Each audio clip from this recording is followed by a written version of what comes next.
જાંબુઘોડાના જોટોડ પાસે ST bus અને eco car વચ્ચે ગંભીર અકસ્માત, એરબેગ ખુલતા કાર ચાલકનો આબાદ બચાવ। જાંબુઘોડાથી વાજપુર જઈ રહેલી Maruti eco car number JJ70C9502 ને જોટોડ ગામ નજીક એક સરકારી એસટી બસે ટક્કર મારતા ગંભીર અકસ્માત સર્જાયો હતો। આ અકસ્માતમાં ઇકો કારના આગળનો ભાગ કચ્ચરગાન વળી ગયો હતો, પરંતુ સદનસીબે કારની બંને એરબેગ સમયસર ખુલી જતા ઇકો ચાલકનો આબાદ બચાવ થયો હતો। મળતી માહિતી મુજબ ગોધરાથી બોડેલી તરફ જઈ રહેલી એસટી બસના ડ્રાઈવર વિનુભાઈ ચામડભાઈ રાઠવાએ પોતાની બસ ગફલતભરી રીતે હંકારી ઇકો કાર કિરણભાઈ નટુભાઈ બારિયા ચલાવી રહ્યા હતા। ઘટના બનતા જ જોટોડ ગામના સ્થાનિક ગ્રામજનો અને રાહદારીઓના મોટા ટોળા સ્થળ પર એકઠા થઈ ગયા હતા।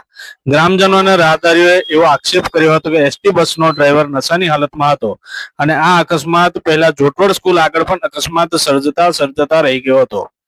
અકસ્માતને પગલે રસ્તા પર ટ્રાફિક જામની સ્થિતિ સર્જાતા ઘટનાની જાણ જાંબુઘોડા પોલીસને કરવામાં આવી હતી। જાંબુઘોડા પોલીસની ટીમે તાત્કાલિક ઘટના સ્થળે પહોંચીને વાહન વ્યવહાર પૂર્વવત કરાવ્યો હતો અને ટ્રાફિક નિયંત્રણ કર્યો હતો।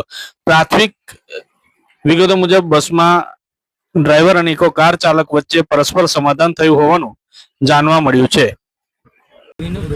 એવું કઈથી પીધું? કહીએ નહીં એવું લેબોરેટરી કરાવશો અમે